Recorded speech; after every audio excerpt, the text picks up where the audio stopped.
this. Yeah. You going golfing today? I am wearing business casual. You going golfing? No, I hate golf. I play occasionally, but not out of the love of the game. Okay. I'm wearing business cash, so I have a black belt because it matches my. Can I? Yeah, I got my Chelsea boots on. Yeah. Jeans. Okay. And this is my business cash outfit. Yeah, you look good. You look good. It's relaxed. This is a stretchy golf shirt. Gets the job done while still looking professional. And then my long hair helps take it down back to, like, you know, the Jordo style. Yeah, it's full trap length at this point. Yeah, man. I mean, whenever it's like wet in the shower, I can like feel it like scratching my back. Yeah.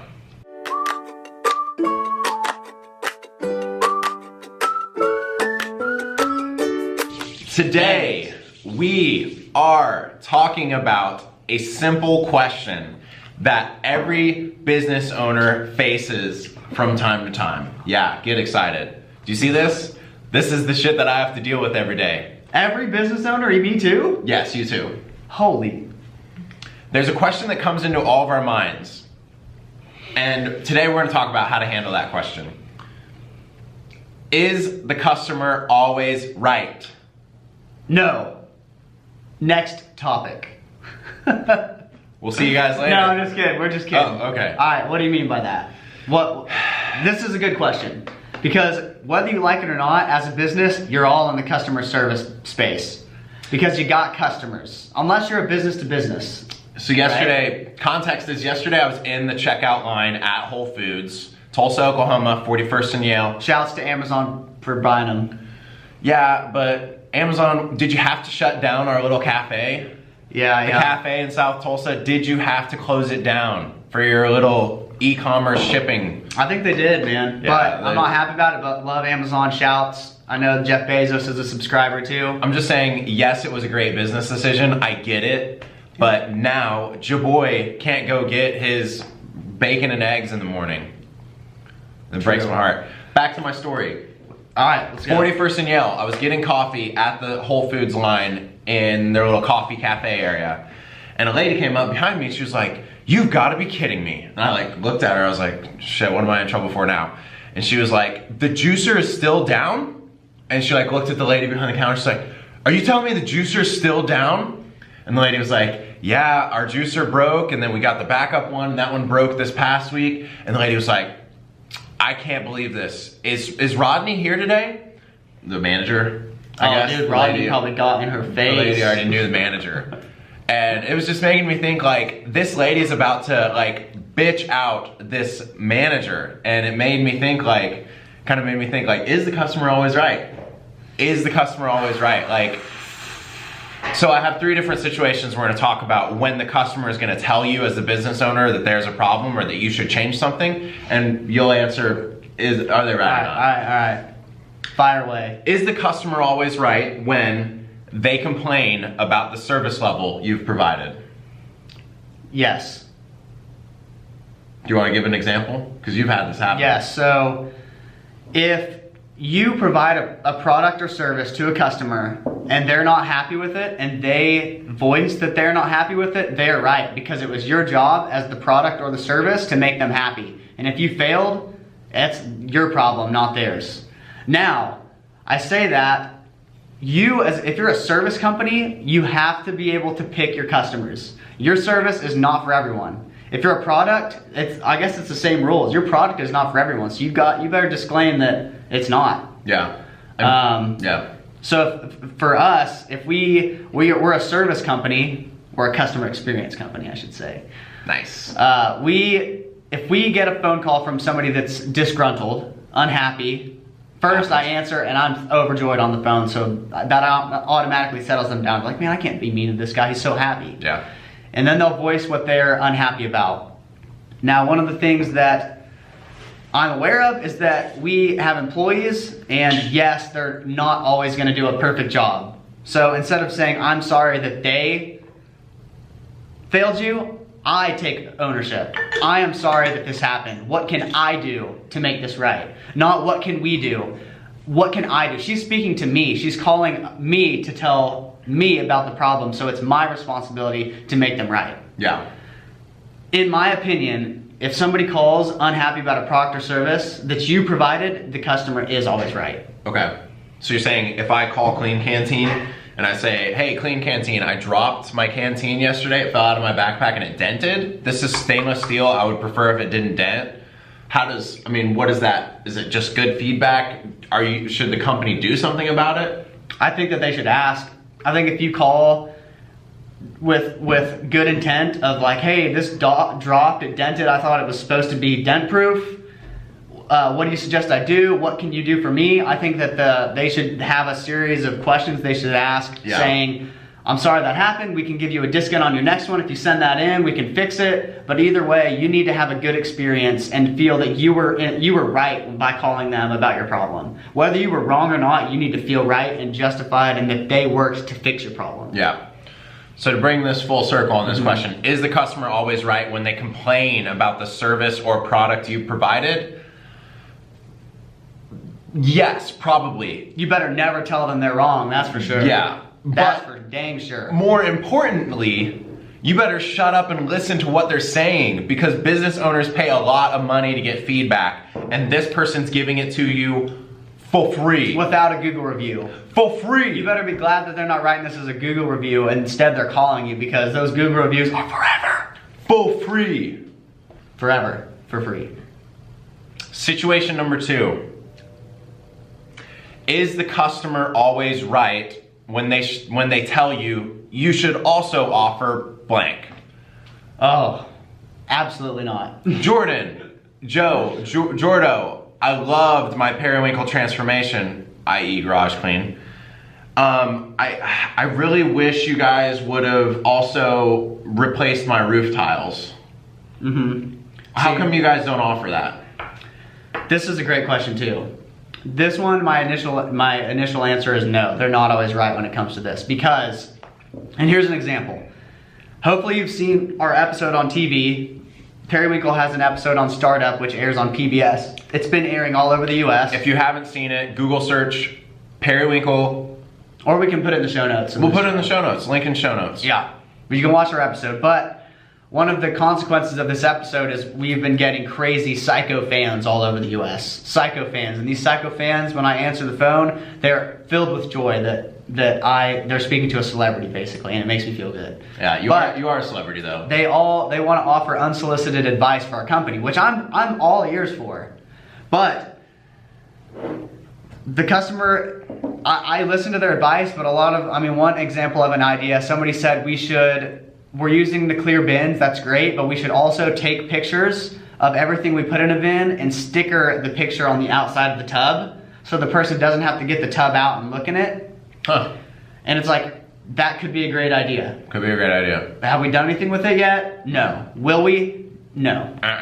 Because that adds more work than it does good, in our opinion. Now, a customer, if we're at that person's house and they want us to do that, we will do it. Yeah. But we're not going to make that standard for every customer. So that's just an example of people are going to call you with suggestions of things you should doing. Listen to them. Think about it. Is this going to make all of my customers happier? If the answer is not a resounding yes in your head, just table it for now. Yeah.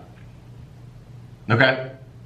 So, no, the customer's not always right. Don't apply every single piece of advice that you get from consumers, especially ones that have never used your product before. Yeah. If you have customers that use you all the time and they're telling you something you should do, yes. Yeah. Strongly consider doing that because they are your customer. Yeah, so we have a customer that was our first garage clean, and then we also clean her garage every single month. She's also an advisor to the company because she's been such an important customer. So I meet with her every month and we talk about Periwinkle and what we should be doing. She telling us that we should be doing something different is completely different than somebody seeing us on TV in Pennsylvania, calling us and saying, hey, we think you guys should be taking pictures and putting them on the bins. People are calling us saying we need to be recycling all this stuff, but what they don't know is we already do that. The TV episode didn't show that we're a green company, but we're green. Everything that gets hauled away gets recycled if it can be recycled. People are calling and saying, why aren't you guys using dust masks and goggles when you clean? Well, we do. They just didn't show that on the TV episode either. Yeah. You know? So people Jordan, have great ideas, but you gotta... Is the customer always right when they tell you you should also offer X, or you should also do this with your company? No. Okay. Not always. But no, to keep it simple. All right. But you should always listen. Final situation for you, Mr. Evans. Is the customer always right when they tell you you should be charging more or less? Heck no. Heck no. Why? Because, okay, just because somebody, okay, here's the thing about money and the value of something. Something is only worth as much as what two people agree on. That's it. True. So if somebody tells us we should be charging more, yes, that means they believe we should be charging more, but that doesn't mean Bob does, or Karen does, or Carol does. That's why that's wrong as well. It's worth considering, but if somebody calls and is like, you guys are way too expensive, well, guess what? You're not our customer. Yeah. Because we get customers every week that are paying us this much. Yeah. And if you will not, we can work with a budget, but this is what we charge. We do provide value that is equal to this amount or this rate. Yeah, the challenge gets to be like, and I'm sure you guys are facing these problems too. You pick a price for your product or your service, and then you have to see what the demand is like. You basically like pick your price and then you send it out there, and then demand is like, you know, you find out where the demand supply equilibrium happens. But the tough thing is like, when people are calling you and they're saying like, ah, you're too expensive, like, oh, Jordo, I really want to use periwinkle, but you're too expensive. It's kind of hard as the business owner to say like, I know, I'm sorry, like, because that's business you could be having. The problem gets to be, if you start serving customers at a price point that doesn't make sense for your business, your quality drops. Yeah. You don't care about that customer as much either. Yeah. Here's a great example. The reason we did used to be cheaper. We, instead of lowering our prices, we started very small. Yep. And what we learned was, by having a very affordable price, we were acquiring customers and we were serving customers that we were unable to make happy. Real talk. For real, I'm serious. And by raising our prices, those customers can no longer afford us. And if they do afford us, they saved up for us, and they're gonna make dang sure that whatever we do for them is what they want. Yeah. So back when we used to give estimates, we would do a garage that was 2-car, couldn't fit a car in it, flat, stacked floor to ceiling with items, and we would quote $500 to clean and organize it. And at the end of the job, it would be able to fit 1 car, but it still looked terrible because they wouldn't get rid of anything, they wouldn't buy any storage tubs, so they had everything in cardboard, everything was on the ground, and they're unhappy with the job. We weren't able to build a fan, so all we did was lose money on a job, create somebody that's gonna talk bad about periwinkle because they're not happy with the end result. So our employees aren't as happy because they don't feel as fulfilled about what they did. They're not happy about what they did, so we raised the prices, and now we don't have to even worry about customers like that, because every single time we can shock and awe our customers because they're paying for a premium service and they know that they're getting professionals, and there's no chance of us not meeting their goal because we ask what their goal is before we even start. Yeah. This one's tough because you almost like, it almost sounds like we are categorizing customers as either good customers or bad customers based on the ability for them to afford a certain level of product. I think it has less to do with the type of person, but it has more to do with how much they value what service they're paying for. Like the expectation. Yeah, it doesn't matter. You can be low class, middle class, high class. Your difference in expectation for a company is drastically different if you're paying somebody $80 an hour or $200 an hour. Yeah. If you're paying because our human nature is to associate quality with price. Yep. So by raising our price, we've all of a sudden raised our quality, even though the quality was always there.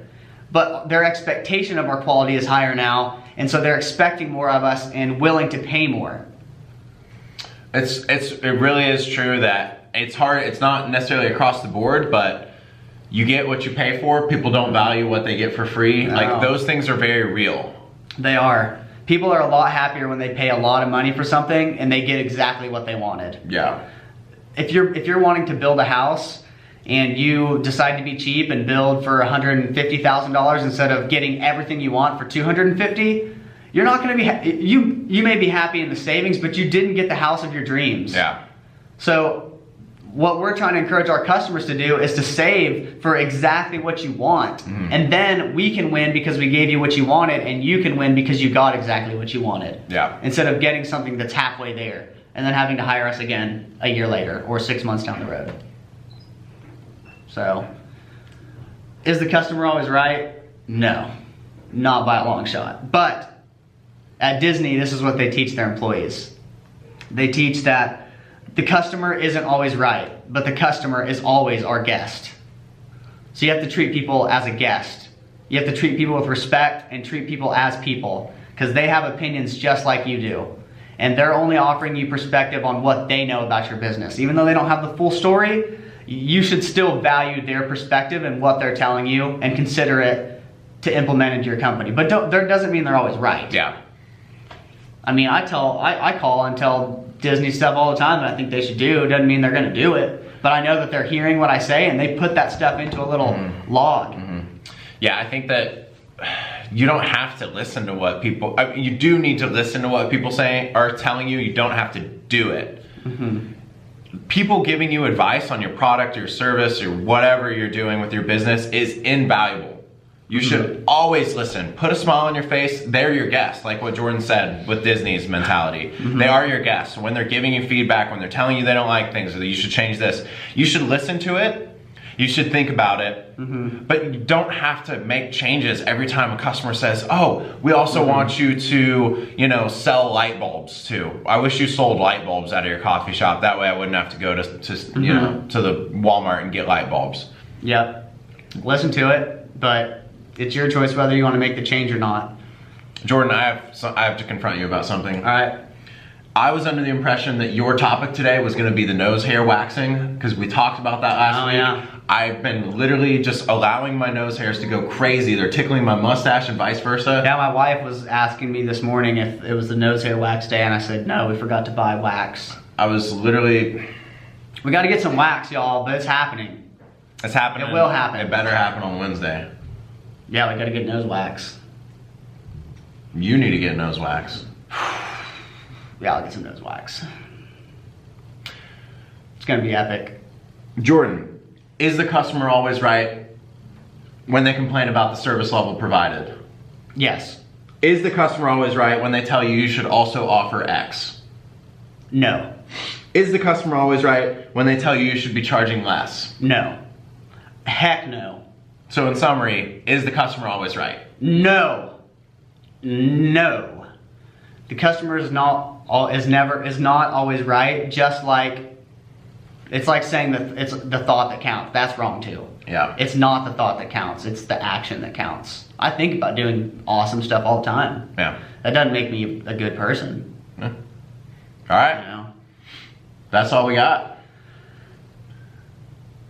That's all we got. Signing off until next time. Peace, everybody. Hey guys, subscribe. Follow me on Instagram. Yep. At Mickey Jordo. Yep. Follow Seth. Don't follow me. No, follow Seth. He's got a pretty interesting life, guys. Really? I'm just hanging out with my cat most of the time and my wife. Seth's like traveling the world. Thanks, man. High-fiving Buddhist monks on top of mountains and stuff. All right. You gonna tell them what your Instagram handle is? It's at Lou_and_Owski with an E. We'll put the link in the description. Yeah. Guys, let us know what you want to talk about next time. Last but not least, get off YouTube and go do your business. Go work on it. Go try something. Go do something. It's too much content, too much like learning, Rocky. too little action. Go do stuff. Figure it out. Boom. Peace.